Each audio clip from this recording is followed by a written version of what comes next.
मुळात येवले अमृततुल्य याची सुरुवात झाली ती 1 जून 2017 पासून. आईने असा विचार केला की आपल्या मुलाचं एक स्वप्न आहे, दुकान घ्यायचं आहे आणि त्यासाठी जर भांडवल नाही आहे तर मग आईने पटकन स्वतःचे दागिने काढले आणि म्हटले हे माझे दागिने मोड आणि तू दुकान घे.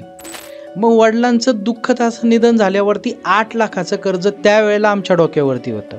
त्याच्यामध्ये एक व्यवसाय तो परवडला नाही, बंद पडला म्हणून दुसरा केला नाही नाही नाही एक ज्यावेळेला आपण भाजीची गड्डी, मी भाजीची गड्डी विकायचो त्यावेळेला भाजीची गड्डी म्हणायची अरे तू 10 रुपयाची भाजीची गड्डी विकून ऑडी गाडी घेऊ शकतोस का? तर नाही घेऊ शकत ना, कारण आपल्या भारताच्या शिक्षण पद्धतीमध्ये कुठंच व्यवसाय शिकवला जात नाही. मग व्यवसाय आपण टाकायचा, अनुभव घ्यायचा, त्याच्यात आलेले म्हणजे एक तर 2 गोष्टी होतात, एक तर चांगला पैसा मिळतो, नाही तर दुसरा अनुभव मिळतो. सुरुवात जेव्हा केली 1 जून 2017 येवलेचं एकच ब्रँच होती त्यावेळेला ब्रांच नव्हती, त्यावेळेला फक्त टपरी होती. आम्ही सुरुवात केली येवलेची टपरी होती. म्हणजे ज्या वेळेला त्या दुकानाची आम्ही सुरुवात केली त्यावेळेला 1,20,000 रुपये त्याला भाडं होतं. 10 रुपयाचा चहा विकायचा आहे, 1,20,000 रुपये भाडं. पण एवढं सगळं केल्याच्या नंतर आपण म्हणतो ना की तुम्हाला आता काहीतरी सापडलंय, की एवढे पैसे इन्व्हेस्ट केल्याच्या नंतर मी स्वतःचा ब्रँड का उभारू नये, तुमच्याकडून फ्रँचायझी का घ्यावी? चांगला प्रश्न तुम्ही विचारलाय.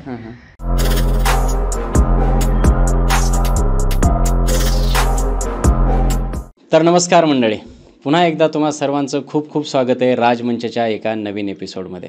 म्हणतात की मराठी माणसाला बिझनेस करता येत नाही किंवा मराठी माणूस त्याचा बिझनेस एका उंचीपर्यंत पोहोचवू शकत नाही. तुम्ही कधी दुकानात गेलात आणि मला पाण्याची बॉटल द्या असं म्हणत नाही, तर बिस्लेरी द्या म्हणता. तुम्ही शॉपमध्ये गेलात तर तुम्ही सांगता की टूथपेस्ट द्या म्हणत नाही, तर कोलगेट द्या म्हणता. तसंच महाराष्ट्रात एक ब्रँड आहे चहा. जर तुम्हाला चहा म्हटलं की जर येवले आठवत नसाल तर तुम्ही महाराष्ट्रात राहत नाही असं म्हणावं लागेल. येवले चहा इतका महाराष्ट्राच्या आणि आत्ता तर भारताच्या कानाकोपऱ्यामध्ये पोहोचलेला आहे. बऱ्याच दिवसापासून मला रिक्वेस्ट येत होत्या की एक बिझनेस ओरिएंटेड पॉडकास्ट तुमच्या मंचावरती झाला पाहिजे, परंतु मला फक्त बिझनेसचं पोकळ ज्ञान देणारा एखादा व्यक्ती नको होता. ज्या व्यक्तीने स्वतः काहीतरी स्वतःचा मोठा बिझनेस उभा केला आहे तोच व्यक्ती मला आणि माझ्या प्रेक्षकांना म्हणजे तुम्हाला इन्स्पायर करू शकतो याची खात्री मला होती. म्हणूनच आज आपल्या या राजमंचावरती एक विशेष अतिथी आलेले आहेत. त्यांचं नाव आहे नवनाथ येवले सर. नमस्कार सर. नमस्कार. तुमचं खूप खूप स्वागत आहे या मंचावरती. आणि आज तुम्हाला या मंचावरती पाहून मला खूप जास्त आनंद होत आहे. त्या प्रेक्षकांना सुद्धा माझ्या खूप जास्त आनंद होणार आहे याची मला खात्री आहे. बिझनेस पॉडकास्ट मला हवा होता. बिझनेसविषयी मला खूप गप्पा मारायच्या होत्या एखाद्या अशा व्यक्तीसोबत, परंतु ज्याच्याकडे पोकळ ज्ञान नसावं, ज्याने स्वतः काहीतरी अचीव केलेलं आहे, ज्याने स्वतःचा बिझनेस सुरू करताना, तो वाढवताना आणि तो वाढल्याच्या नंतर सांभाळताना ज्या काही त्याला प्रॉब्लेम्स आले त्या प्रॉब्लेम्सविषयी मला त्यांच्याविषयी चर्चा करायची होती. आणि म्हणूनच आज तुम्ही या मंचावरती तुम्हाला पाहिल्याच्या नंतर मला खूप आनंद होत आहे. कसे आहेत सर? एकदम छान. अच्छा, सांगा सर. आजचा हा पॉडकास्ट अगदी मुक्त चर्चेचा असणार आहे. तुमचे मला माहिती आहे फार इंटरव्ह्यू झालेले असणार, परंतु इंटरव्ह्यू आणि पॉडकास्टमध्ये फार फरक आहे.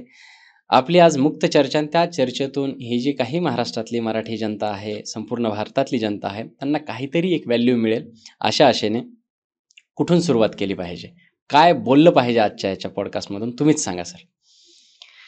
जे तुम्हाला विचारावं असं वाटतंय त्या गोष्टींपासून तुम्ही सुरुवात करा. चला सर, आपल्या येवलेच्या स्टोरीपासून सुरुवात करूयात. येस, काय हरकत नाही.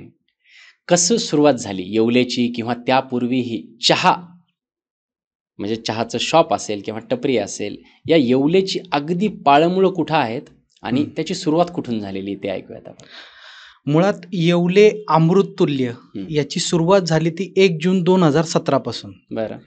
पण 1983 साली, म्हणजे ज्या वेळेला आपण म्हणतो ना की आजोबांचा काळ, वडिलांचा काळ, त्या काळामध्ये श्री गणेश अमृततुल्य या नावाने सुरुवात झाली. बरं. म्हणजे तो काळ असा होता की पुण्यामध्ये पुरंदर तालुका आणि त्या पुरंदर तालुक्यामध्ये आमचं छोटंसं गाव आस्करवाडी, आणि ही दऱ्या खोऱ्यांमध्ये असलेली वाडी. संपूर्ण कुटुंबाची उपजीविका ही शेतीवरती, आणि शेतीवरती उपजीविका असताना आपल्या कुटुंबाचा सारा भार सांभाळत असताना आजोबांच्या डोक्यावर काही कर्ज झालं. मुलं लहानाची मोठी झाली, त्यांची लग्न झाली, आता कर्जाचा डोंगर असताना आजोबांनी असा विचार केला की आता काहीतरी करावं लागेल, नाही तर कर्ज अजून वाढत जाईल. म्हणून आजोबांनी वडिलांना एका अमृततुल्यच्या दुकानामध्ये कामाला पाठवलं. दुसऱ्या मग पुण्यामध्ये वडील एका स्वारगेटच्या इथे लक्ष्मीनारायण थिएटर आहे, त्याच्या बाजूला ओंकार अमृततुल्य, त्या ओंकार अमृततुल्यमध्ये वडिलांनी त्यावेळेला काम केलं 1980 साली. बरं. त्यावेळेला वडिलांनी काम केल्याच्या नंतर वडिलांनी काही कर्ज फेडलं आणि वडिलांनी असा विचार केला की आपली सर्वांची उपजीविका शेतीवरती आहे, तर शेतीला काही पूरक आपण व्यवसाय करू शकतो का. म्हणून वडिलांनी 2 म्हशी घेतल्या आणि आजोबांना म्हटले की शेतीबरोबर या म्हशी सुद्धा सांभाळा. मग आजोबा म्हशी सांभाळायला लागले. मग म्हशींचं जे काही दूध निघायचं ते आजोबा पुण्यामध्ये कॅम्पामध्ये भोपळे चौक तिथं दुधाचा बाजार भरायचा, तिथं येऊन दूध विकायचे. तर दूध विकताना सगळंच दूध प्रत्येक वेळेला विकलं जाईल असं नाही, शेवटी व्यवसाय येतो, कधी विकलं जायचं कधी विकलं नाही जायचं. तर बऱ्याच वेळेला असं व्हायचं की ह्या उरलेल्या दुधाचं करायचं काय, हा आजोबांच्या पुढे प्रश्न उभा राहायचा. वडिलांनी असा विचार केला, 2 वर्ष झालं आपण एका अमृततुल्यच्या दुकानामध्ये काम करतोय आणि चहा बनवायला तर दूध लागतं, मग का नाही आपण त्याच दुधाचा चहा बनवायचा आणि विकायचं. पण चहा बनवायचा खरं, विकायचं खरं, पण त्यासाठी लागणार होतं ते म्हणजे दुकान. पण दुकान भाड्याने जरी घ्यायचं म्हटलं तरी तेवढे पैसे वडिलांकडे नव्हते. पण तरी सुद्धा त्यांनी डेअरिंग केली, एका मित्राला बरोबर घेतलं आणि पुण्यामध्ये कॅम्पात MG रोडवरती एक परदेशी म्हणून मालक आहेत त्या दुकानाचे, त्यांच्याकडनं दुकान भाड्याने घेतलं आणि खऱ्या अर्थाने त्यावेळेला चहा विक्रीला सुरुवात झाली. ते करत असताना प्रत्येकाला असं वाटतं की आता 2 रुपये यायला लागले तर आपलं स्वतःचं दुकान असावं. आता स्वतःचं दुकान तर असावं, आता आपण पार्टनरशिपमध्ये करतोय, पण ते दुकान घेण्यात परत पैसे नव्हते. पण ही एक चांगली अपॉर्च्युनिटी आली. मार्केट यार्ड सॅलिसबरी पार्कमध्ये वर्षा अपार्टमेंट आहे, तर वर्षा अपार्टमेंटमध्ये दुकानाची छान अपॉर्च्युनिटी आली. मग वडिलांनी असा विचार केला की हे दुकान आपल्याला घ्यायचंय आणि त्यांनी ती गोष्ट घरामध्ये बोलली. बोलल्याच्या नंतर आईने असा विचार केला की आपल्या मुलाचं एक स्वप्न आहे, दुकान घ्यायचंय आणि त्यासाठी जर भांडवल नाहीये, तर मग आईने पटकन स्वतःचे दागिने काढले आणि म्हटले हे माझे दागिने मोड आणि तू दुकान घे, तुझ्या व्यवसायाची सुरुवात कर.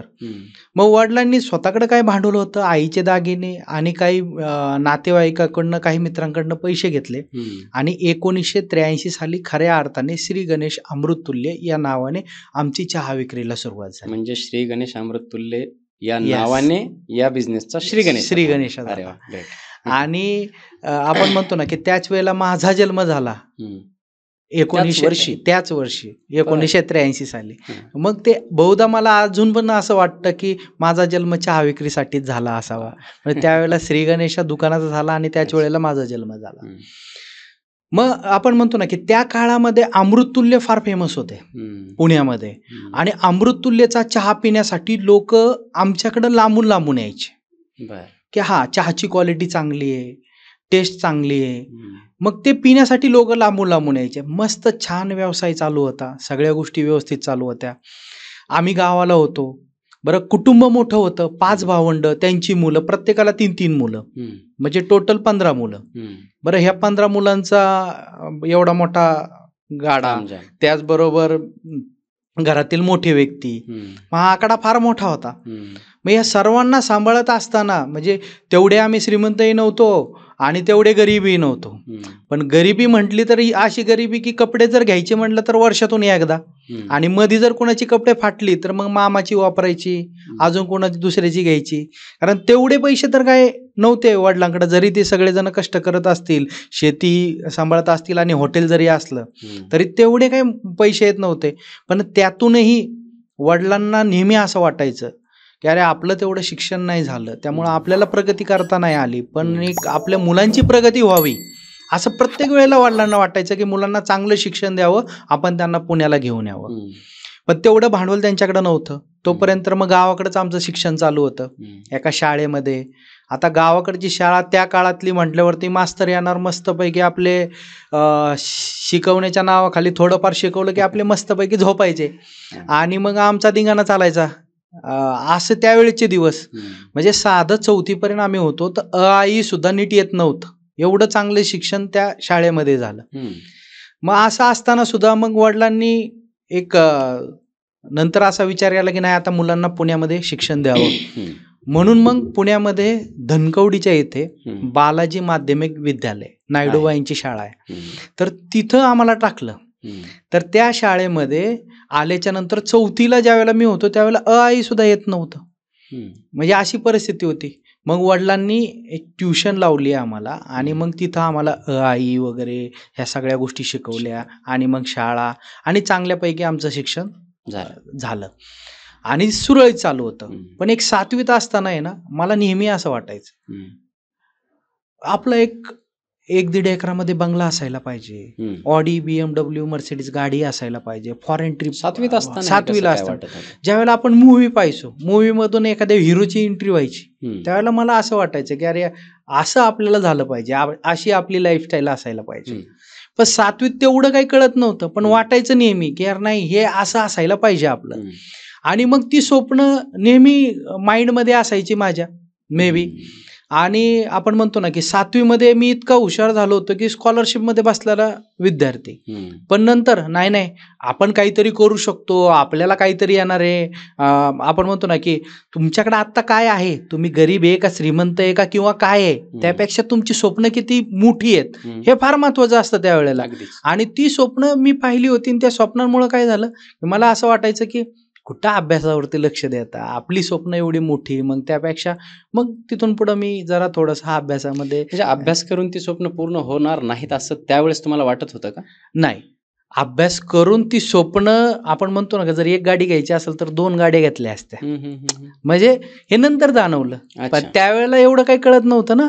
मग त्यावेळेला असं वाटायचं की नाही आपल्याला तर हे घ्यायचंय आणि हे घेण्यासाठी मला पडेल ते काम मी करू शकतो आणि पडेल ती गोष्ट मी करू शकतो. आणि त्यासाठी म्हणतो ना की माझं स्वप्न स्ट्रॉंग आहे, तर त्यासाठी मला काय करायला लागलं तरी मी करू शकतो. पण मला व्यवसाय करायचा आणि व्यवसायामध्ये मोठं व्हायचंय, कारण 1983 पासून हॉटेल इंडस्ट्री होती. म्हणजे त्या एवढ्या छोट्या वयामध्ये, सॉरी मी इंटरप्ट करतोय, की त्यात एवढ्या छोट्या वयामध्ये मला व्यवसायच करायचा आहे, हे कुठून इन्स्पिरेशन आलं होतं किंवा का वाटत होतं त्यावेळेस? कारण 1983 पासून घरामध्ये व्यवसायाचं वातावरण. बरं. आणि ते बाळकडू लहानपणापासूनच मिळायचं. आजूबाजूला असे कोणी नोकरी करणारे, नोकरी करून गाडी घेऊन आलेले असं कोणी नव्हतं का? नाही, आजूबाजूला होते ना, पण शेवटी आपला आदर्श कोण असतो तर आपले वडील, आपले आजोबा. अच्छा. मग ते मुळातच ते व्यवसायामध्ये होते, मग त्यांना बघून एक इन्स्पायर व्हायचो प्रत्येक वेळेला. मग ते कधी कधी वडिलांबरोबर ज्या वेळेला आपल्या हॉटेलवरती जायचो, मग त्यावेळेला छान वाटायचं, अरे यार व्यवसाय खूप छान आहे, व्यवसाय केला पाहिजे. आणि व्यवसायापर्यंत ते चहाचं जे दुकान आहे श्री गणेश अमृततुल्य, ते चांगलं चालत होतं. हो, एकदम छान चालत होतं. पण आपण म्हणतो ना की काला येतस महे नम, बरोबर, काळाप्रमाणे जग बदलत गेलं आणि जगाबरोबर खाण्याच्या पद्धती बदलत गेल्या. आणि 1995 मध्ये काय झालं, म्हणजे त्याच्यानंतरचा काळ, श्री गणेश अमृततुल्यचं Shri Ganesh Amruttulya and snack centre झालं. म्हणजे त्या चहाच्या दुकानामध्ये वडापाव, पोहे, उपीट, शिरा, मिसळ हे वेगळं होतं. तर ते प्रोडक्ट त्याच्यामध्ये ऍड झाले आणि त्यावेळेला व्यवसाय चालू होता. पण ज्या पद्धतीने पहिले आपला चहा विकला जायचा तेवढा काही चहा विकला जात नव्हता आणि इतर प्रोडक्ट विकले जायचे, त्याच्यामुळं जो त्यावेळेला प्रॉफिट मिळत होता अगोदर तसा प्रॉफिट त्यावेळेला मिळत होता. इकडं आमचं शिक्षण चालू होतं. मग माझी 10वी कंप्लीट झाली. 10वी कंप्लीट झाल्याच्या नंतर वडील म्हणले की तू आता जरा माझ्या बरोबर आहे. मग मी वडिलांबरोबर थोडंसं त्यांच्या व्यवसायामध्ये मी त्यांना मदत करायला लागलो. त्याच्यामुळं मग व्यवसायाबद्दल माझं प्रेम अजून वाढत गेलं. अरे व्यवसाय आपल्याला करायचा आहे, काहीतरी मोठं बनायचंय, जे आपण स्वप्न पाहिलेत ती व्यवसायातून आपण पूर्ण करू शकतो, असं वडिलांबरोबर राहिल्यावर नेहमी वाटायचं. आणि वडील 1983 पासून व्यवसाय करत असताना वडिलांचं एक वेगळं स्वप्न होतं की त्यांना असं वाटायचं, कारण ते घरोघरी जाऊन दूध द्यायचे. मग त्याला रतिबाचं दूध म्हणतात की घरी जाऊन ते द्यायचे आणि मी त्यांच्या बरोबर जायचो. तर नेहमी ते असे त्यांना असं वाटायचं की मार्केटमध्ये वेगवेगळे डेअरीचे सुद्धा ब्रँड आहेत, तर आपलं पण काहीतरी एखादा ब्रँड असायला पाहिजे. असं. वडिलांचं काय शिक्षण झालं होतं? वडिलांचं शिक्षण त्यावेळेला 1ली ते 2री असं एवढं शिक्षण झालेलं. बरं, पण त्यावेळेस ब्रँड ही संकल्पना किंवा एक नाव झालं पाहिजे. आपण एक म्हणतो ना की मार्केटमध्ये काम करत असताना आपल्याला आपल्या आजूबाजूला कोण आहे त्या लोकांमुळं किंवा आपण काही गोष्टींमुळे इन्स्पायर होतो. म्हणजे ती जिद्द वडिलांमध्ये पण होती ना, की आपण पण मोठं काहीतरी करायला पाहिजे, आपल्याही दुधाचं किंवा आपल्या ह्याचं नाव झालं पाहिजे असं वडिलांना ते वाटायचं. मग वडील ते व्यवसायाचं स्वप्न मला नेहमी बोलून दाखवत की आपलं काहीतरी असं असायला पाहिजे. आणि वडील स्वतःच्या व्यवसायाचं स्वप्न रंगवत असतानाच 2001 साली वडिलांचं दुःखद असं निधन झालं. मग वडिलांचं दुःखद असं निधन झाल्यावरती 8 लाखाचं कर्ज त्यावेळेला आमच्या डोक्यावरती होतं. म्हणजे आमचं एक एकत्र कुटुंब होतं ते विभक्त झालं. आणि त्याच्यामध्ये सख्या बहिणी सख्या जावा असल्यामुळं काका आणि माझे वडील हे दोघं आम्ही एकत्र राहिलो. आणि ज्या वेळेला आमची फॅमिली वेगळी झाली त्यावेळेला आमच्या डोक्यावरती ते 8 लाखाचं कर्ज आलं. कर्ज आल्याच्या नंतर 1 वर्षामध्येच वडील एक्सपायर झाले. मग आता हे 8 लाखाचं कर्ज फेडायचं. बरं आम्ही त्यावेळेला लहान म्हणजे मी 10वीत, मी सगळ्यात घरात मोठा, म्हणजे बाकीचे त्याच्या पाठीमागे सगळे, म्हणजे सगळे छोटे असताना पण तरी सुद्धा आम्ही असा विचार केला की आपल्याला आता हे कर्ज फेडायचंय. म्हणून मग 5 भावंड, आई, मावशी आणि काका आम्ही सगळ्यांनी मिळून त्या हॉटेलमध्ये काम केलं. आणि हॉटेलमध्ये कामगार होते ते आम्ही बाहेर काढले, कारण कर्ज तर फेडायचंय, पैसे तर 2 रुपये शिल्लक राहिले पाहिजे. येस. म्हणून मग त्या कामगारांना बाहेर काढलं आणि मग आम्ही स्वतः तिथं कामं करायला लागलो. मग कोणी टेबल पुसायचा, कोणी ग्राहकांना चहा द्यायचा, त्याच्यानंतर कोणी भांडी घासायची, कोणी पार्सल नेऊन द्यायचं, कोणी प्रोडक्ट तयार करायचे, कोणी पैसे घ्यायचे, अशी वेगवेगळी आम्ही कामे करायचो. मग ही कामं करत असताना काही ग्राहक यायचे आणि ते म्हणायचे की अरे तुम्ही सगळेजण एका दुकानावर काय करताय, काहीतरी वेगळं केलं पाहिजे ना, एकाच दुकानावर थांबून काय होणार आहे तुमचं, असं ते बोलायचे. पण मग त्यावेळेला मग मला चटकन आठवलं की नाही, आपलं स्वप्न काहीतरी मोठं आहे आणि आपण बाहेर पडलो तर नक्कीच काहीतरी करू शकतो. ठीक आहे, आता हे हॉटेल सांभाळतील, आपण काहीतरी करायला पाहिजे. म्हणून बाहेर पडलो, वेगवेगळे व्यवसाय केले, ज्याच्यामध्ये टोटल 32 व्यवसाय झाले. हे वेगवेगळे व्यवसाय केल्याच्या नंतर एकामागून एक. बरं, ते बदलण्याचं कारण काय? त्यावेळेस बदलण्याचं एकमेव कारण, ज्या वेळेला नाही एक भाजीची गड्डी, फेल्युअर तर ऑब्विसली व्यवसाय आला त्याच्यामध्ये. एक व्यवसाय तो परवडला नाही, बंद पडला, म्हणून दुसरा केला नाही.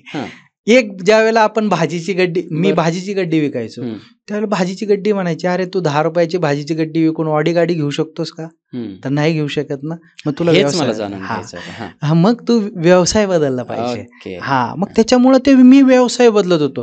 कारण जेवढी आपली स्वप्न स्ट्रॉंग असतात ना, तर ती स्वप्न जितकी स्ट्रॉंग असतात तेवढंच मोटिवेशन तुम्हाला ते काम करण्यामधून येतं की नाही आपल्याला हे नाही हे केलं पाहिजे, हे नाही हे केलं पाहिजे. ती गोष्ट ती दिसायची, जाणवायची. मग ते व्यवसाय पण तसेच होते ना, कारण आपल्या भारताच्या शिक्षण पद्धतीमध्ये कुठंच व्यवसाय शिकवला जात नाही. मग व्यवसाय आपण टाकायचा, अनुभव घ्यायचा, त्याच्यात आलेले म्हणजे एक तर 2 गोष्टी होतात, एक तर चांगला पैसा मिळतो, नाही तर दुसरा अनुभव मिळतो.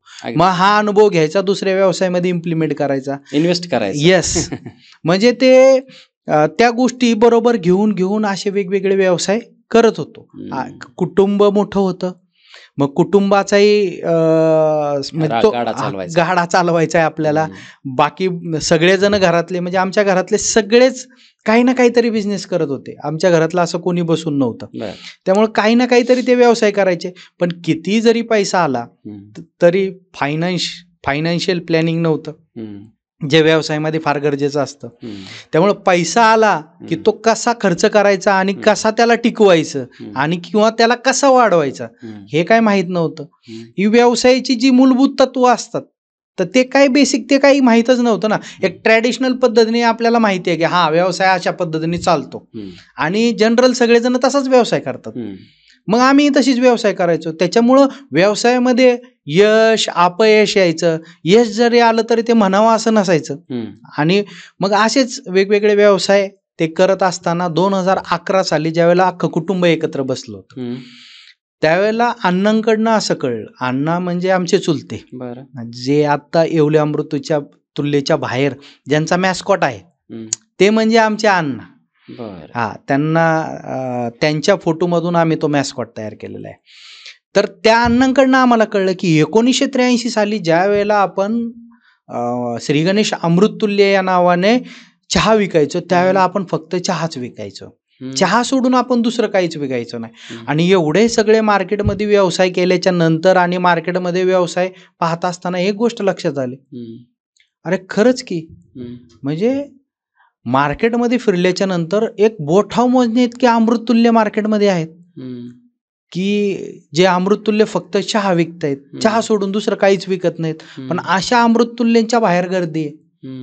मग चटकन डोक्यामध्ये टूप पेटली की अरे हा अमृततुल्यचा एकमेव व्यवसाय असा आहे सगळे व्यवसाय केल्याच्या नंतर. कारण तिथपर्यंत येईपर्यंत अन्न वस्त्र निवारा हे सगळे व्यवसाय केल्याच्या नंतर हे 3च व्यवसाय असे आहेत गरजा भागवतात आणि ह्या धंद्यांना मरण नाही.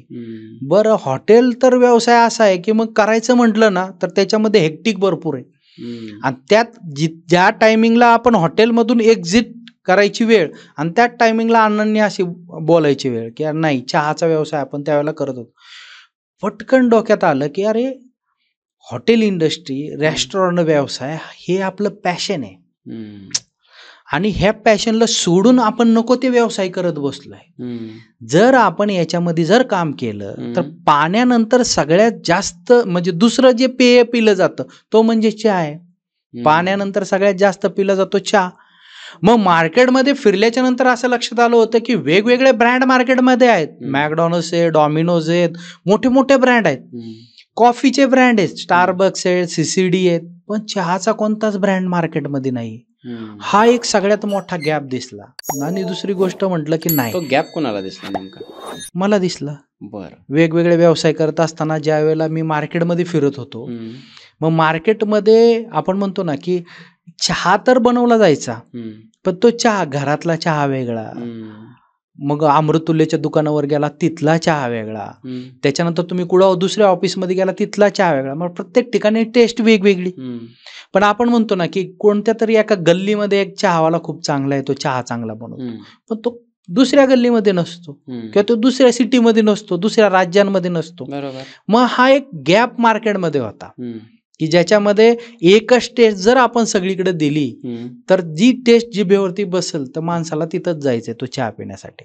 म्हणजे प्रोडक्ट म्हणजे खाण्याच्या व्यवसायामध्ये सगळ्यात महत्वाची गोष्ट आहे त्यांच्या बर्गर किंवा पिझ्झांसोबत. येस, त्यांच्यासोबतही होतं. आपल्याही इथे जे फक्त वडापाव विकतात, फक्त मिसळ विकतात, त्यांच्याकडे टेस्ट आहे ना, पण ते एका गल्लीमध्ये आहेत तर ते तिथंच आहेत. तर त्यांची टेस्ट त्यांनी बाहेर नाही पोहोचवली. कदाचित ती टेस्ट जर बाकीच्यांच्या जिभेला पण लागली असती तर ती खाण्यासाठी लोक पण आली असती तिथं, पण त्यांनी ते एक्सपान्शन केलेलं नव्हतं. मग ती अपॉर्च्युनिटी दिसली, तो गॅप दिसला की आपण याला नक्कीच वाढू शकतो, याला ब्रँड करू शकतो आणि ठरवलं त्यावेळेला. पण सगळ्यांनी डिस्कशन केलं आणि एक डिसिजन घेतलं की नाही चहाला आता आपण ब्रँड बनवूया. मग 2011 ते 2017 म्हणजे जवळजवळ 7 वर्ष आम्ही परत व्यवसायाबद्दलचं नॉलेज घ्यायला सुरुवात केली. मतलब वेगवेगळे व्यवसाय तर केलेले आहेत, व्यवसायाचं कधी चुकत नसतं.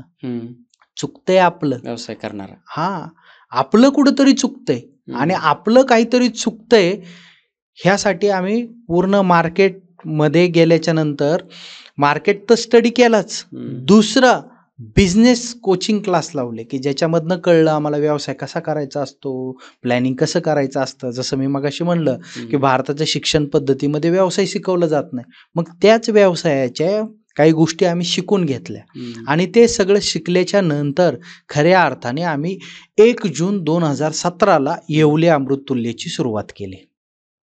इथे मला थोडंसं पुन्हा मागे जाऊन प्रश्न विचारायला आवडेल. सगळ्यात महत्वाची गोष्ट असते चहा. Okay, yes. चहाची एक टपरी, एक दुकान, एक स्टॉल, एक छोटा असेल मोठा असेल, ही फार वेगवेगळी गोष्ट. येस. 2011 ते 2017 काय लर्निंग होती तुमची याच्यामध्ये? कारण चहाचंच दुकान आहे ते. येस. एखाद्याच्या मनात, प्रेक्षकांच्याही माझ्या मनात तोच प्रश्न की चहाचं दुकान चालू करायचे त्याच्यासाठी ही 6 वर्षाची लर्निंग. येस.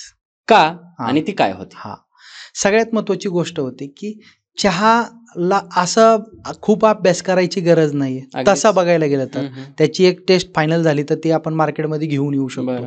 पण जसं मी तुम्हाला सांगितलं की 32 व्यवसाय करताना व्यवसायामध्ये जे फेल्युअर्स आले की हे कशामुळे आले, त्याचं रिझन काय होतं. मग त्यासाठी आम्ही जे बिझनेस कोचिंग क्लास लावले, त्याचबरोबर आमचे पॅरलली बाकीचे पण व्यवसाय चालू होते. कोचिंग क्लासेस तुम्ही ते ह्याच्यामध्ये मराठा चेंबर्समध्ये येस फॅमिली म्हणून होते. त्याच्यानंतर मोटिवेशनल बरेचसे प्रोग्राम व्हायचे, ते फ्रीमध्ये सेमिनार असायचे. मग त्यांचे क्लासेस आम्ही जाऊन अटेंड करायचो, ते कोर्सेस करायचो आम्ही, आणि त्याच्यामधनं आम्ही बिझनेसचं नॉलेज गेन केलं.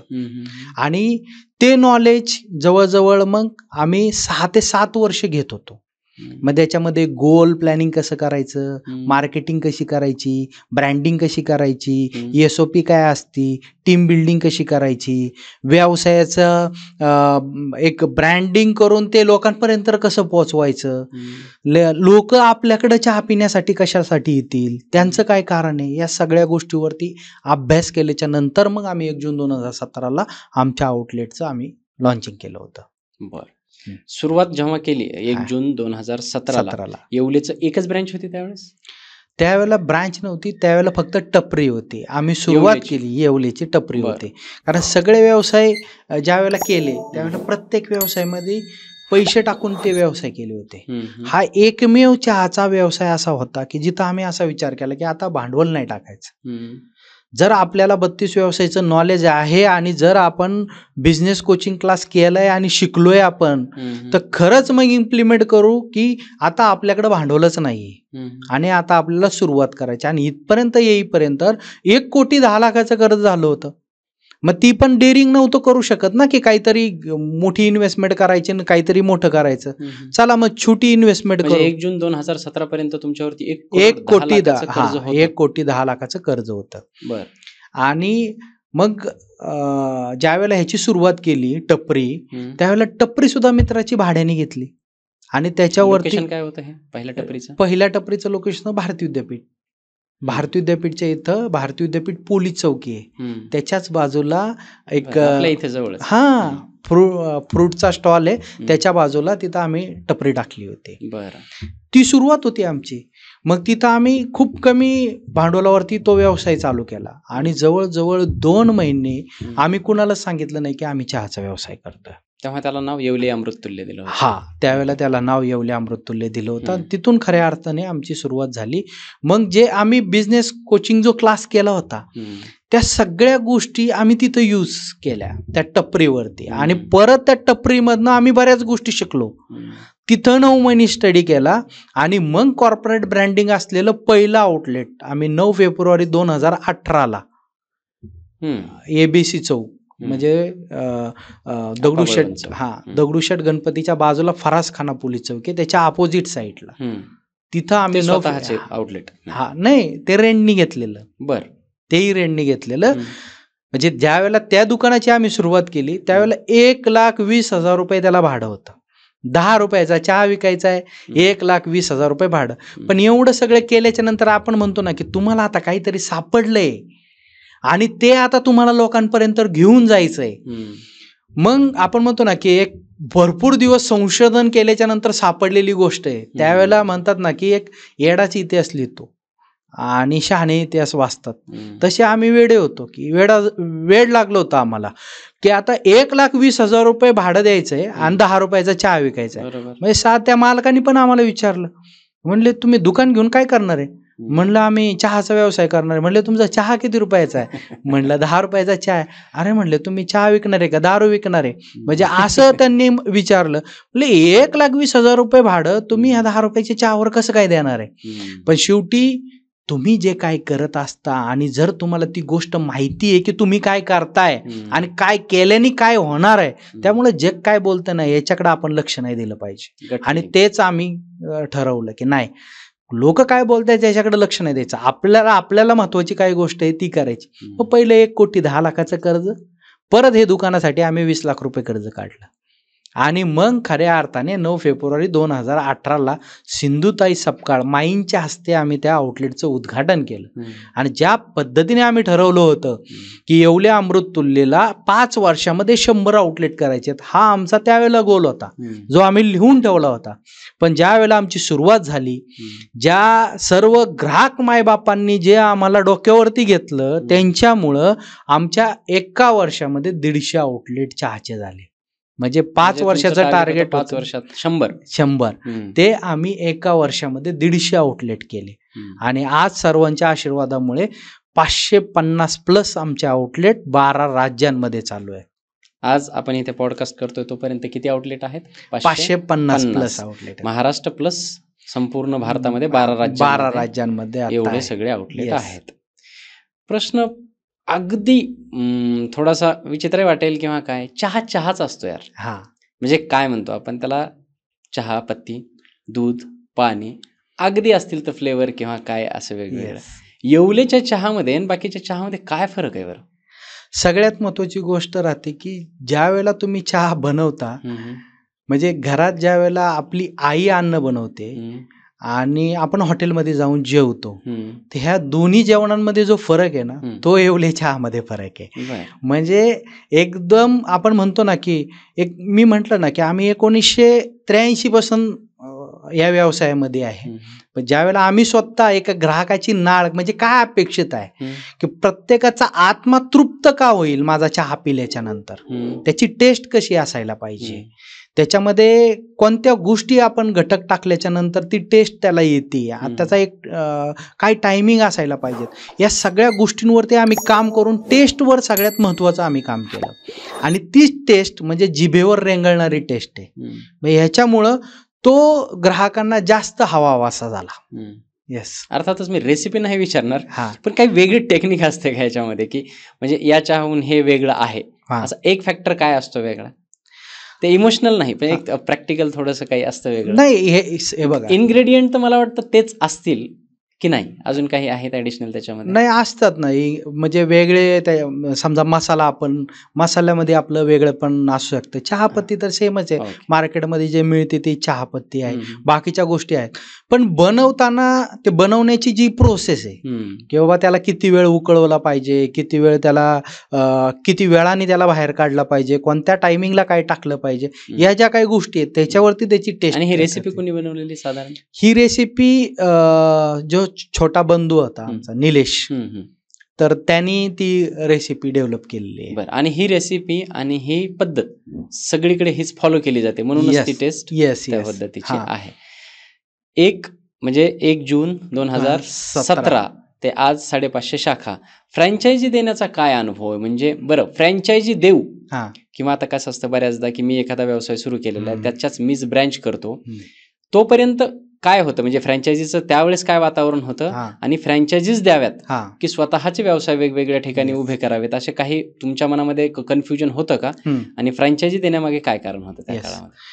फ्रँचायझी द्यायची नाही हा कन्सेप्ट आमचा नव्हता. फ्रँचायझी द्यायचे हे आमचं पहिल्यापासून ठरलेलं होतं.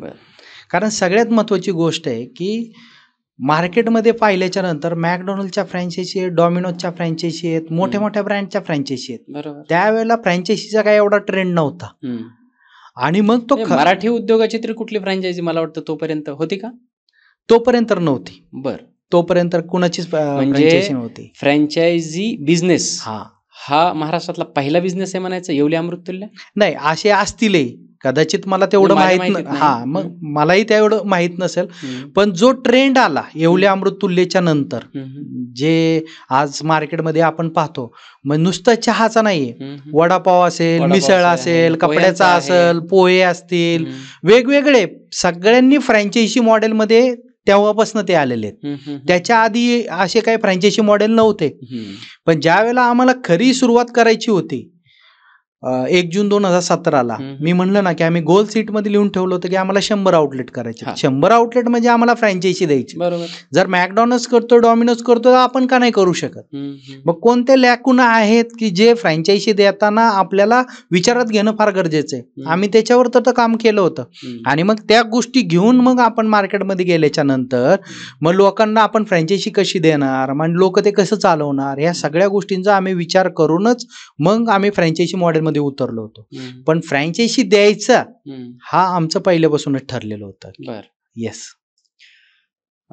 तुम्हाला जर हरकत नसेल तर मला असं विचारायचं होतं की त्या काळात फ्रँचायझी कितीला जात होती आणि आज कितीला जाते? आमची त्या काळाला सुद्धा आमची फ्रँचायझीची कॉस्ट जी आहे ती 3 लाख रुपये होती. आणि आजही आम्ही 3 लाखामध्येच फ्रँचायझी देतोय. बर. आणि बाहेर जे फिगर्स मला ऐकायला मिळालं, कोणी 11 लाख, 7 लाख, 10 लाख असं सांगतायत, ते खोटे?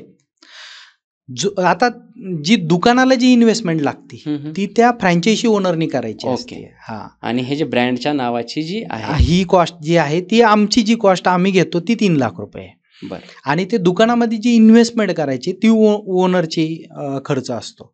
मग तो ओनरचा खर्च कुणाचा 8 लाख होतो, कुणाचा 9 लाख, असा धरून तो 10 ते 12 लाख रुपये खर्च येतो. अच्छा. हा.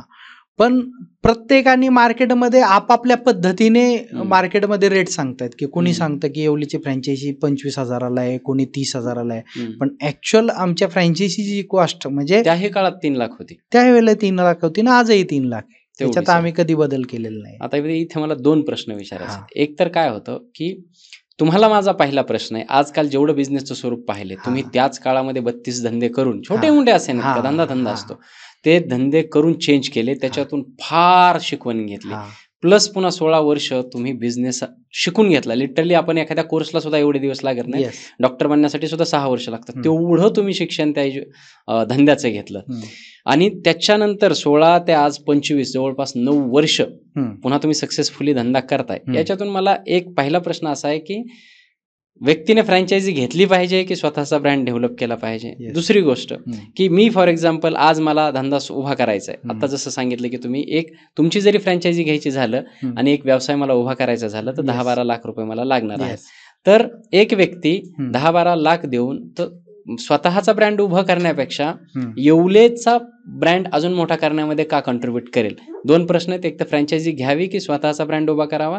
दुसरी गोष्ट की एवढे पैसे इन्व्हेस्ट केल्याच्या नंतर मी स्वतःचा ब्रँड का उभारू नये, तुमच्याकडून फ्रँचायझी का घ्यावी? चांगला प्रश्न तुम्ही विचारलाय. तर मला असं वाटतं की ज्यांना काहीतरी करायचंय आयुष्यामध्ये आणि व्यवसायाचं पूर्ण नॉलेज नाहीये, पण मला व्यवसाय तर करायचा आहे आणि व्यवसायामध्ये मला सक्सेसफुल व्हायचंय, त्यांनी फ्रँचायझी घेतली पाहिजे.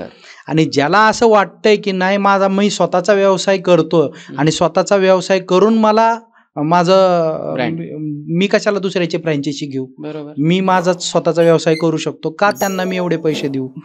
तर मला याच्यामध्ये त्यांना एकच गोष्ट सांगायची की जर मला वेगवेगळे व्यवसाय करून म्हणजे 32 व्यवसाय करावे लागले, 33वा व्यवसाय माझा सक्सेसफुल झाला, म्हणजे मी मगाशी जसं सांगितलं की मला व्यवसायाचं नॉलेज नव्हतं, मला नॉलेज घेण्यासाठी एवढा वेळ लागला. कदाचित जसं मी तुम्हाला मगाशी बोललो की मला व्यवसायाचं जे मी नॉलेज घेतलं 2011 पासून 2017 मध्ये बिझनेस कोचिंग मधनं, जर मला हे त्यावेळेला असलं असतं 2000 साली, तर मी ती भाजीची गड्डी 10 रुपयाची विकतोय ना, तर मला त्या 10 रुपयाच्या भाजीच्या गड्डीने सांगितलं असतं तू ही विक, ह्याच्यातून तुझी ऑडी गाडी येणार आहे. पण त्यावेळेला ती भाजीची गड्डी मला हे सांगत होती ना, तू 10 रुपयाची गड्डी विकू नको, ह्याच्यातून तुझी ऑडी गाडी येणार नाही. कारण ती कुठं विकायची हेच मला माहित नव्हतं ना, की 10 रुपयाची भाजीची गड्डी मॉलमध्ये 50 रुपयाला विकली जाते, तीच रोडवरती 10 रुपयाला विकली जाते. मग तिचे जर आपण व्हॅल्यू जर वाढवली आणि एक चांगल्या प्रेझेंटेशननी जर विकली असती तर साहजिकच मला तिथून चांगला पैसा मिळाला असता. मग हे जे नॉलेज जे आलं ते कुठून आलं, तर हे व्यवसाय अनेक केल्याच्या नंतर आलं. दुसरी गोष्ट काय आहे की मी बिझनेस कोचिंग क्लास केले, त्याच्यामधनं आले. तुम्हाला पहिली ते दुसरी, दुसरी ते तिसरी, तिसरी ते चौथी जरी जायचं म्हटलं तर मग तुम्हाला 1 वर्ष अभ्यास करावा लागतो. व्यवसाय अशी गोष्ट नाही आहे ना, मामाने केला, काकाने केला, मित्रांनी केला म्हणून मी पण करू शकतो, मग मी पण सक्सेस होऊ शकतो, असं नाहीये. व्यवसायाचे काय बेसिक प्रिन्सिपल आहेत ते तुम्हाला शिकणं गरजेचंच आहे. मग मार्केटिंग असेल, ब्रँडिंग असेल, त्याचं प्लॅनिंग असेल, गोल स्टेटमेंट असतील, SOP असतील, टीम वर्क असतील, हे सगळं शिकावं लागेल ना तुम्हाला. मग तेवढं डेडिकेटेडली तुम्ही वेळ देऊन तेवढं शिकणार तर ते तुमचं पॅशन आहे का? जसं मी तुम्हाला म्हणलं की 32 व्यवसाय केले, त्याच्यानंतर मला कळलं की अरे आपलं पॅशन हे आणि हे आपल्याला केलं पाहिजे. मग पॅशनेटली तुम्ही तो व्यवसाय तुम्ही शिकणार आणि पॅशनेटली तो तुम्ही चालू करणार आणि तुम्ही तो चालवणार. तेवढं जर तुमच्याकडे डेडिकेशन असेल तर तुम्ही 100% मग तुमचा स्वतःचा व्यवसाय केला पाहिजे. येस. पण व्यवसाय करताना व्यवसायाचा मात्र अभ्यास केला पाहिजे. उगीच चहा बनवणं खूप सोपं आहे, घरात पण बनवलं जातं म्हणून तुम्ही मार्केटमध्ये जाऊन चहा नाही विकू शकत ना. सुरुवातीला ग्राहक तुमच्याकडे येईल, पण परत तुमच्याकडे काय यावं ह्या जर प्रश्नाचं तुमच्याकडे उत्तर नसेल तर मग तुम्ही चहाचा व्यवसाय करून करणार काय? मग मग कुठेतरी तुम्हाला फेल्युअर येणारच ना, जर तुमच्याकडे ह्या प्रश्नाचं उत्तर नाही. जसं तुमच्या भाजीला आलं होतं. येस. मग ते 100% तुम्ही पहिला कोणत्याही व्यवसायाचा अभ्यास केला पाहिजे आणि मग व्यवसायामध्ये उतरलं पाहिजे. आता फ्रँचायझी घेण्याचा बेनिफिट काय असतो, जर आमचा 1983 पासून म्हणजे 40 वर्षाची लिगसी आहे आमच्या ब्रँडला, म्हणजे 40 वर्ष आमचं आजोबा वडील आणि आम्ही त्याच व्यवसायामध्ये, म्हणजे व्यवसायाचं नॉलेज आहे. आम्हाला भविष्यात काय येऊ शकतं, कुठं खाचखळगे आहेत, काय अडचणी येऊ शकतात आणि आल्याच्या नंतर काय करायचं. दुसरी गोष्ट, ग्राहकांना टेस्ट कशी अपेक्षित आहे, आपला ब्रँड लोकांपर्यंत कसा पोहोचवायचा आणि आपल्या शॉपवरती ग्राहक कसे घेऊन यायचे, या सगळ्या गोष्टींचं नॉलेज आहे ना. म्हणजे एक सस्टेनेबल आपण म्हणतो ना का बिझनेस, एक ब्रँड घेतल्याच्या नंतर तो तुम्हाला मिळू शकतो की ज्याच्यामध्ये अप अँड डाऊन्स फार कमी येतील. पण तेच जर स्वतःच करायला गेलं तर तुम्हाला बे पासून सुरुवात आहे, म्हणजे 0 पासून स्टार्ट आहे. मग त्याच्यामध्ये माहित नाही की मला 32 करावे लागले तर तुम्हाला किती करावे लागतील. अपग्रेडेशन बिझनेस मधला सगळ्यात इम्पॉर्टंट फॅक्टर आहे असं माझं स्वतःचं मत आहे. आणि त्याला घेऊनच मला प्रश्न विचारायचा आहे. जसं तुम्ही आता म्हणले की मार्केटमध्ये काय चालू आहे याचा पण आम्ही स्टडी करतो. दुसरी गोष्ट की त्याच्यात काय बदलणार आहे किंवा काय बदललंय हे. येवले 1 जून 2017 सुरू झालं. आज आपण पॉडकास्ट करेपर्यंत फॉर एक्झाम्पल टपरी ते शॉप, कप, चहाचे टेस्ट, चहाचे कप किंवा डिझाईन, इंटेरियर, नाव, याच्यामध्ये काही बदललंय का? की हा प्रश्न का आहे, जसं एक सोशलायझेशन होतं लोकांचं, समाज बदलत राहतो, मेंटॅलिटी बदलत राहते, तसं तुम्ही काही बदल झालाय का त्या दिवसापासून आजपर्यंत? 100%. जर तुम्ही आमचा सुरुवातीचा जर येवले अमृततुल्यचा लोगो पाहिला आणि आत्ताचा जर आमचा तुम्ही लोगो पाहिला तर याच्यामध्ये जमीन आसमानचा फरक आहे. सुरुवातीचा जो लोगो होता येवले, त्याच्या पुढे कप होता आणि खाली अमृततुल्य लिहिलेलं होतं.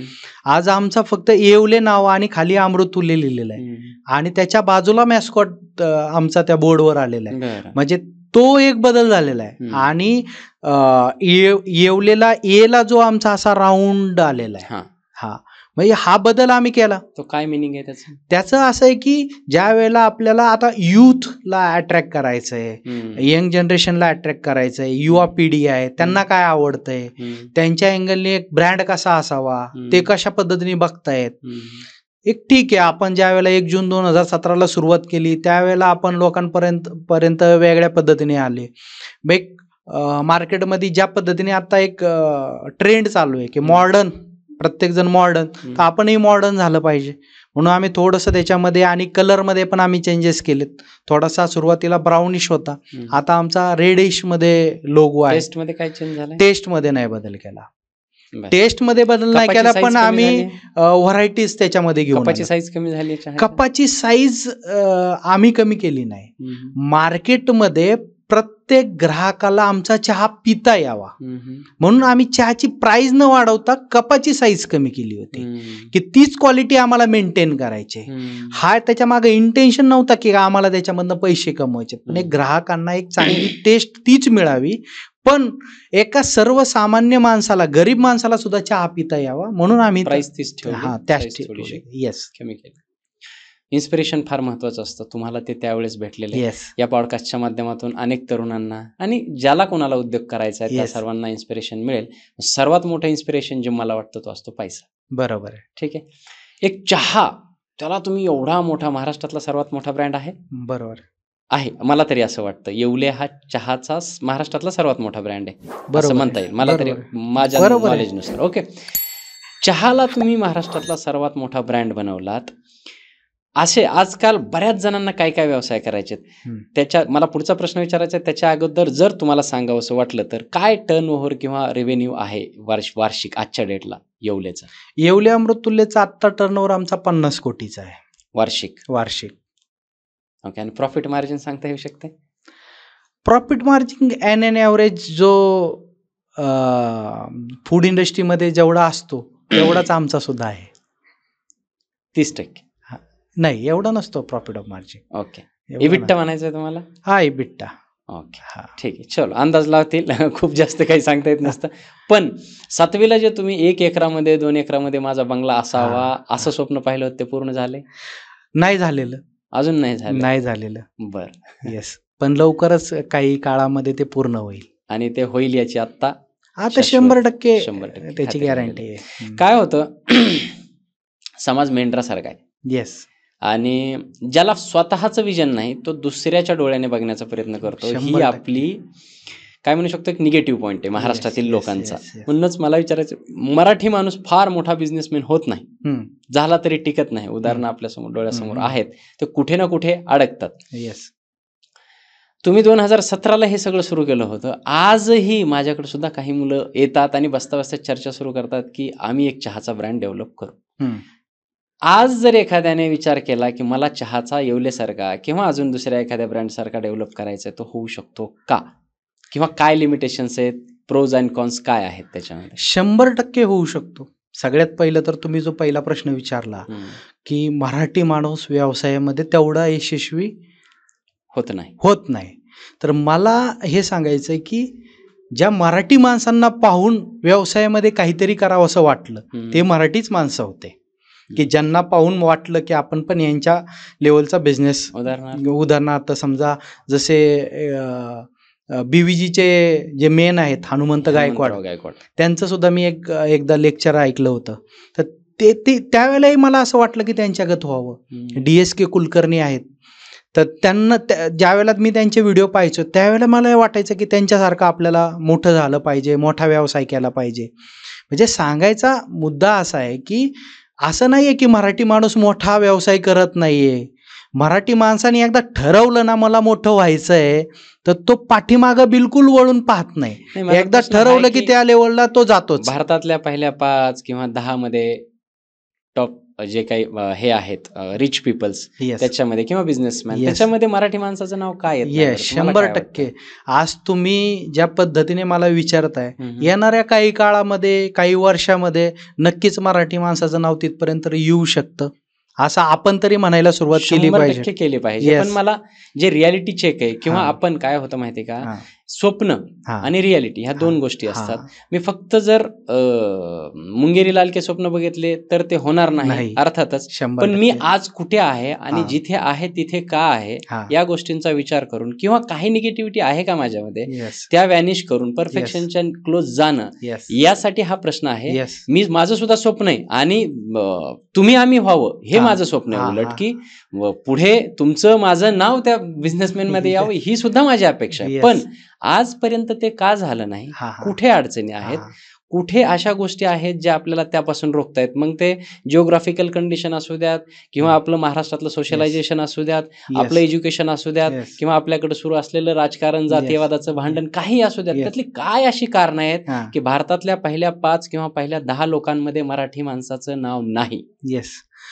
याच्यामध्ये सगळ्यात महत्त्वाची गोष्ट जी मला सांगायची, मला माझा पर्सनल जे मला वाटतं की का अजून आपण ते पाठीमागं राहिलो, आणि जसं मी तुम्हाला सांगतोय की येणाऱ्या काळामध्ये नक्कीच आपल्या माणसाचं नाव त्या लेवलला असू शकतं.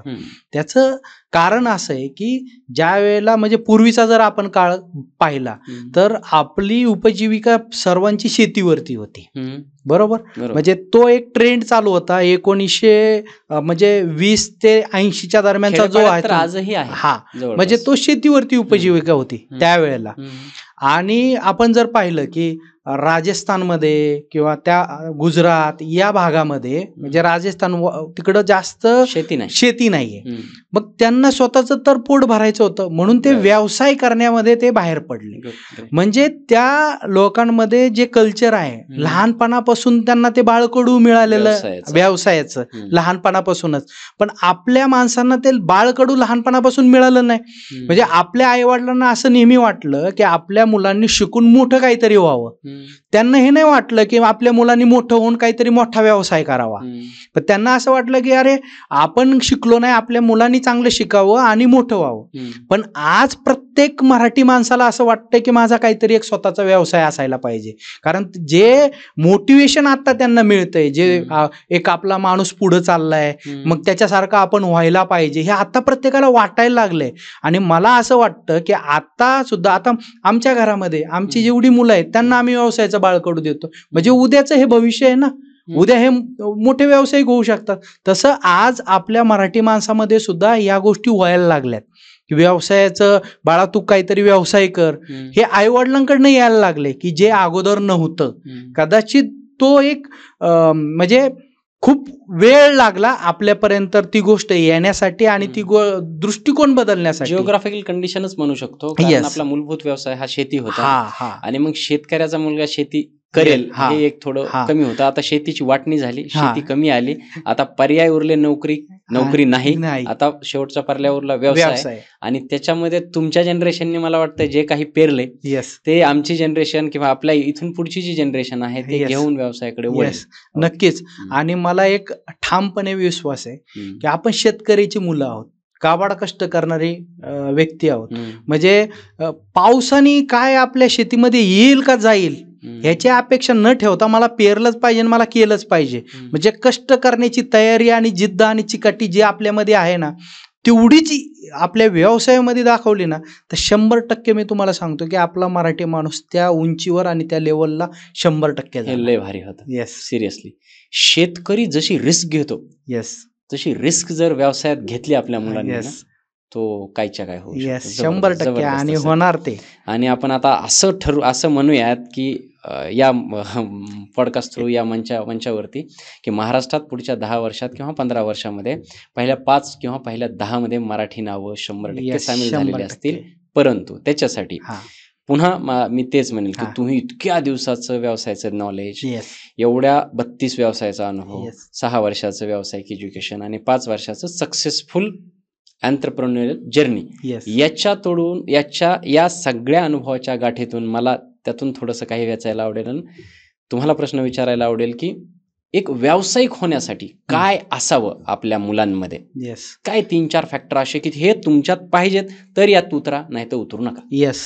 व्यवसाय करत असताना उद्योजकता अंगामध्ये असायला पाहिजे. सगळ्यात महत्वाची गोष्ट, सगळ्यात महत्वाची गोष्ट म्हणजे एक आपण म्हणतो ना की बिझनेस कुणी पण करू शकतो, पण उद्योजकता ही नोकरीमध्ये पण असते. म्हणजे आपण म्हणतो ना की मला एखादा व्यवसाय जर करायचा असेल किंवा मला एखादं काम जर करायचं असेल, मग ते काम करताना मी कोणत्या पद्धतीने करतोय, सेम थिंग की जे मार्केटमध्ये चाललंय त्याच पद्धतीने करतोय का मी काहीतरी वेगळ्या पद्धतीने करतोय. म्हणजे तुमच्याकडे काही वेगळ्या पद्धतीने करण्याची धमक आहे का. दुसरी गोष्ट, तुमची रिस्क घेण्याची हे किती आहे, क्षमता किती आहे, तुमची विचार करण्याची पद्धत कशी आहे. की मी तुम्हाला म्हणलं की 7वीत असतानाच मोठी स्वप्न, म्हणजे तुम्ही इतरांपेक्षा वेगळा विचार करताय का, मोठी स्वप्न पाहताय का. त्याला उद्योजकता म्हणताना, उद्योजक म्हणजे कोण असतो, जे मोठी रिस्क घेतो, मोठी स्वप्न बघतो, मोठं काहीतरी करण्याचं उद्दिष्ट ठेवतो. तो एका महिन्याचा विचार करत नाही, एका दिवसाचा विचार करत नाही, तो वर्षानुवर्षाचा विचार करतो, म्हणजे पुढचे गोल तो ठरवतो. ही जी उद्योजकता जी आहे ना ती लहानपणापासून डेव्हलप व्हायला सुरुवात झाली पाहिजे. म्हणजे ती जर पहिल्यापासून जर डेव्हलप झाली आणि ती असती, जन्मताच असती, थोडंसं तिला पॉलिश केलं ना तर 100% आपण ते रंग दिसायला लागतात. म्हणजे ते दिसतं, खरंच ते दिसतं.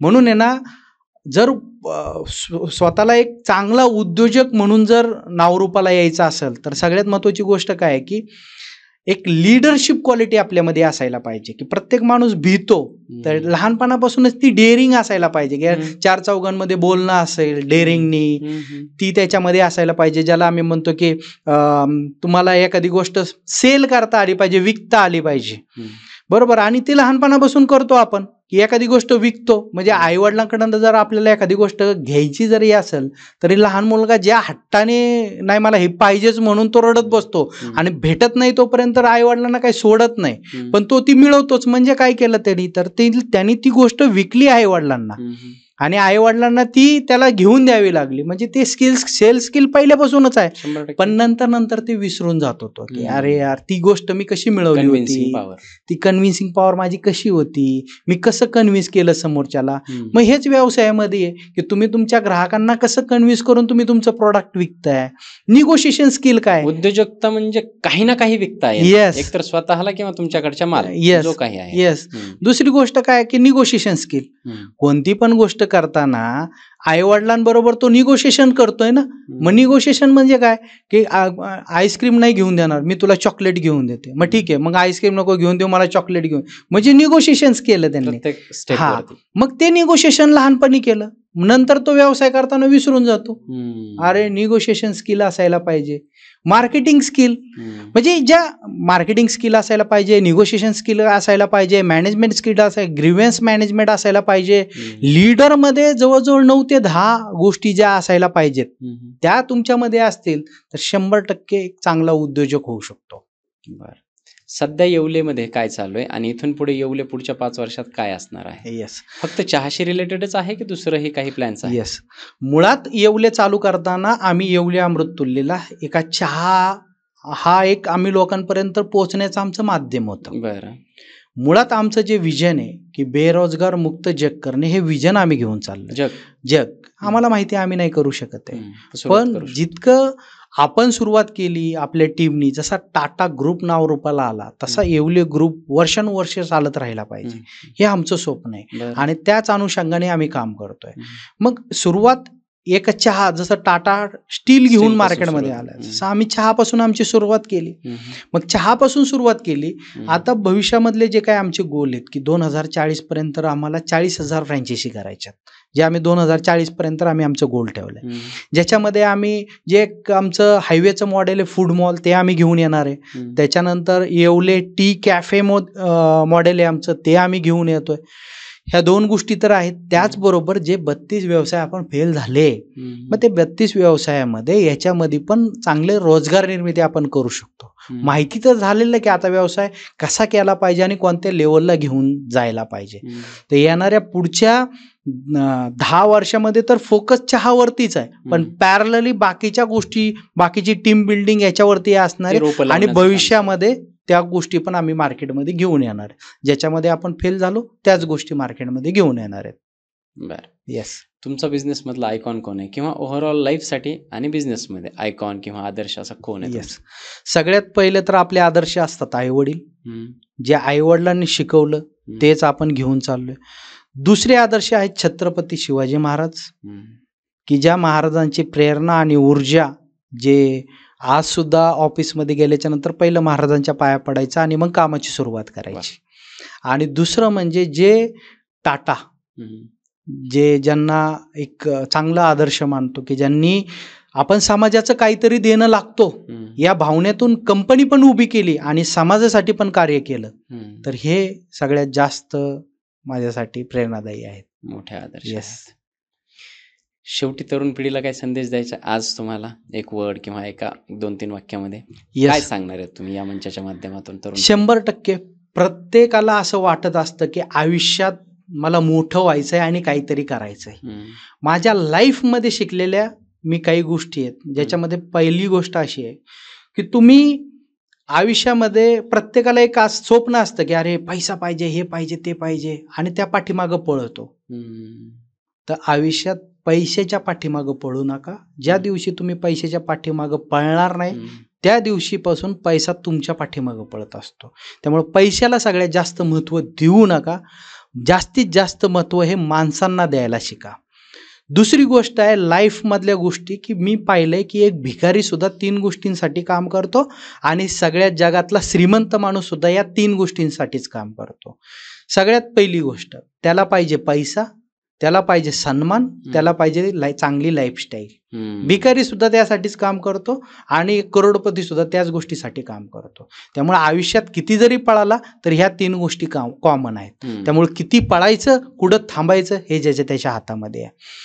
दुसरी गोष्ट आहे की आयुष्यामध्ये आपण म्हणतो ना की आचार, विचार आणि आपला व्यवहार, ह्या 3 गोष्टी ज्या आहेत ज्याच्याकडे युथनी लक्ष दिलं पाहिजे. माझं आचरण कसं आहे त्याच्यावर तुमचे विचार ठरतात, आणि विचार जर चांगले असतील तर तुमच्या राहणीमानामध्ये 100% तो बदल होत असतो आणि तो समाजामध्ये तो दिसत असतो. आणि सगळ्यात महत्त्वाची गोष्ट आहे, ज्यांनी कोणी तुमच्यासाठी आयुष्यभर काबाड कष्ट केलेलं आहे, की ज्यांनी स्वतःच्या पोटाची खळगी न भागवता आपल्या पोराला मोठं कसं होता येईल, ज्यांनी उभ्या डोळ्याने, आपण म्हणतो ना की जग काही पण बघल, पण जे आई वडिलांनी आपल्या मुलासाठी एक असतं की आपल्या मुलांनी मोठं होऊन एक कर्तृत्ववान व्हावं, तर प्रत्येक मुलाची एक नैतिक जबाबदारी आहे, ती त्यांनी ती पार पाडली पाहिजे. की ज्या आई वडिलांनी माझ्यासाठी घाम गाळला आणि कष्ट केले, त्यांची काही स्वप्न असतील. मी बऱ्याच वेळेला ज्यावेळेला आमच्या मित्रांमध्ये ज्यावेळेला डिस्कशन होतं त्यावेळेला मी एक गोष्ट नेहमी बोलत असतो, त्याग काय असतो. त्याग सगळ्यात महत्वाची गोष्ट, ज्या तुमच्या पंजोबांनी उभं आयुष्य त्या फक्त एका शेतीमध्ये घालवलं, तुमच्या आजोबांनी ती शेती सोडून गावामध्ये थोडेफार फिरले, त्या गावाच्या बाहेर ते गेले नाहीत. तुमचे आई वडील एका भारतामध्ये फिरले असतील, भारताच्या बाहेर गेले नाहीत. म्हणजे त्यांनी ते करू शकले असते. त्यावेळेला शेती होती, आज तीच मुलं शेती विकून सगळ्या गोष्टी करतात. त्यावेळेला जर त्यांनी शेती विकली असती ना, अख्खं जग जर फिरून पाहिलं असतं तर आज तुम्हाला चांगले दिवस पाहायला मिळाले नसते. मग आज त्यांनी जर ते राखून ठेवलेलं आहे, शेती राखून ठेवलेली आहे, आणि तुम्हाला काहीतरी आयुष्यामध्ये करण्यासाठी जर ते काम करतायत, काबाड कष्ट करतायत, तर त्यांच्या स्वप्नासाठी आणि स्वतःचं पण एक आपण स्वप्न ठरवलं पाहिजे. त्या स्वप्नांसाठी जोपर्यंत ते पूर्ण होत नाही तोपर्यंत तन मन आणि धन ह्या सगळ्या गोष्टी देऊन ते पूर्ण जोपर्यंत होत नाही ना तोपर्यंत आपण पळत राहिलं पाहिजे, थांबलं नाही पाहिजे, हे मला असं वाटतं. आणि म्हणतो ना की आज तुमच्या मंचावरती एक गोष्ट सांगतो, द सिक्रेट, सगळ्यात महत्त्वाची गोष्ट आयुष्यात नाही बनवणार. तुमच्या आयुष्यभरात तुम्हाला काय करायचे त्याचे गोल, तर तुम्ही आयुष्यभर फिरणार गोल गोल. त्याच्यामुळं प्रत्येक मुलांनी आजच ठरवलं पाहिजे, गोल लिहून काढले पाहिजेत. मला नोकरी करायची असेल तर नोकरीमध्ये मला काय करायचं आहे आयुष्यभरामध्ये. म्हणजे एक्झिक्युटिव्ह लेवलला मी लागलोय तर मला त्या कंपनीचं CEO बनून बाहेर पडायचंय. म्हणजे काय आहे नक्की, मला तो गोल मला फायनल केला पाहिजे. शिक्षण करायचंय तर शिक्षण किती करायचंय त्याचा गोल फायनल असायला पाहिजे. आयुष्यामध्ये जर तुम्हाला व्यवसाय करायचा आहे तर व्यवसाय कोणता आणि कोणत्या लेवलला तुम्हाला घेऊन जायचंय ते तुम्हाला आजच ठरवावं लागेल. आयुष्यात तुम्हाला किती पैसा पाहिजे ते आजच लिहून काढा. तुम्हाला आयुष्यभरामध्ये कुठं कुठं फिरायचंय ते आजच लिहून काढा. आरोग्यामध्ये तुम्हाला कसं स्वतःचं आरोग्य पाहिजे, म्हणजे तुम्हाला कशी तुमची तब्येत मेंटेन ठेवायची आहे, आरोग्यासाठी काय खायचंय, तर ह्या गोष्टी तुम्ही लिहून काढल्या पाहिजेत. माइंड म्हणजे बुद्धीला चालना देण्यासाठी मला कोणत्या कोणत्या गोष्टी शिकल्या पाहिजेत ते आजच लिहून काढा. म्हणजे बौद्धिक विकासासाठी तुम्ही काय करणार आहे, पर्सनल डेव्हलपमेंटसाठी उभ्या आयुष्यासाठी मध्ये तुम्ही काय काय शिकणार आहे ती गोष्ट तुम्ही हे करा. असे जे गोल आहेत ते लिहून काढले पाहिजे. येस, हे गोल जर तुम्ही आजच लिहून काढले आणि ते सेट केले टायमिंग वाईज तर 100% तुमच्या आयुष्याची दशा नाही होणार, तर त्याला आयुष्याला दिशा मिळेल. एवढंच मला ह्या मंचावरती सांगायचं आहे. आणि तुम्ही इथं मला बोलवलंत आणि माझे शब्द व्यक्त करण्याची मला संधी दिली त्याबद्दल राजमंचचे मी खूप खूप आभारी आहे. धन्यवाद, खूप खूप धन्यवाद सर. तुम्ही आभार मानू नका. आम्ही खूप जास्त ग्रॅटिट्यूड व्यक्त करतो आहे. मी माझ्या बोलण्यातून, माझ्या पूर्ण बॉडी लँग्वेजमधून तुमच्या लक्षात येत असेल. खूप छान पॉडकास्ट झाला. सरांनी जे सांगितलं की तुमचे गोल तुम्ही सेट करा, मला याच्यात फक्त एक ॲड ऑन करायला आवडेल की धीरूभाई अंबानी सरांचंच वाक्य आहे की उठा, कामाला लागा, तुमचं स्वप्न ठरवा, स्वप्न पूर्ण करण्यासाठी कामाला लागा, नाहीतर कुणीतरी तुम्हाला त्याचं स्वप्न पूर्ण करण्यासाठी कामाला ठेवेल. स्वप्न ठरवा, गोल सेट करा. हा सरांचा शेवटचा मेसेज होता. सरांची जी काही बिझनेस स्टोरी आहे ती सगळीच एक मेसेजच्या स्वरूपात आहे आणि तीच स्टोरी या माध्यमातून तुमच्यासमोर मांडण्याचा प्रयत्न होता. याच्यातून 1, 2, 3, 10 एक जरी उद्योजक तयार झाला या पॉडकास्टच्या निमित्ताने तरी हा पॉडकास्ट सक्सेसफुल झाला असं मी म्हणेल. आणि सरांना खूप खूप धन्यवाद सर, तुम्ही या मंचावरती आलात, तुमचं एक छान बिझनेस स्टोरी आमच्यासोबत शेअर केलीत, मला मोटिवेट केलं, त्याच्याबद्दलसुद्धा खूप खूप थँक्यू. तुम्ही इथपर्यंत पाहताय म्हणजे हा पॉडकास्ट संपूर्णपणे तुम्ही पाहिलेला आहे. तुम्हाला हा पॉडकास्ट बघून कसं वाटलं हे कमेंट करून आम्हाला नक्की कळवा. बरं, असंच सरांसारखे आणखीन इन्स्पिरेशनल कुठले गेस्ट तुम्हाला या मंचावरती बघायला आवडतील ते आवर्जून सांगा. आम्ही त्या गेस्टला, त्या पाहुण्यांना या मंचावर येण्यासाठी विनंती करू आणि आणू. तुम्हाला काही प्रश्न असतील तर ते सांगा. आणि हा पॉडकास्ट जर तुम्हाला आवडला असेल, मला इथे मेन्शन करायला आवडेल की हा पॉडकास्ट मी समाधानी नाही, कारण मला सरांसोबत खूप बोलायचं होतं अजूनही, परंतु जर या पॉडकास्टला खूप प्रेम मिळालं तर मी पुन्हा सरांना विनंती करेन आणि अजून डीप बिझनेसविषयी असेल, त्यांच्या जर्नीविषयी असेल तर नॉलेज घेण्याचा त्यांच्याकडून आपण प्रयत्न करणार आहोत. तोपर्यंत हा पॉडकास्ट लाईक करा, शेअर करा, सबस्क्राईब करा. शेअर नक्की करायचं आहे, कारण जे तुम्हाला माहिती पडले, जे तुम्हाला कळले ते इतरांसोबत शेअर करा आणि संवादातून उत्थान हे जे आपल्या राजमंचाचं ब्रीदवाक्य ते सक्सेसफुल करायचं आहे. तोपर्यंत प्रेम असू द्या. Thank you so much sir. Thank you. Thank you so much.